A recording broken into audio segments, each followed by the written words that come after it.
अथ श्रीललितासहस्रनामस्तोत्रम्। ॐ श्रीगणेशाय नमः। अस्य श्रीललितासहस्रनामस्तोत्रमालामन्त्रस्य वशिन्यादिवाग्देवता ऋषयः अनुष्टुप्छन्दः।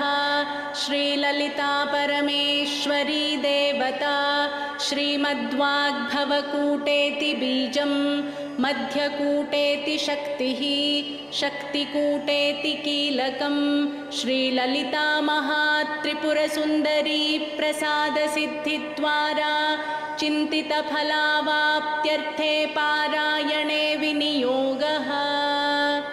ध्यानम् सिन्दूरारुणविग्रहान् त्रिनयनां माणिक्यमौलिस्फुरत् तारानायकशेखरां स्मितमुखीमापि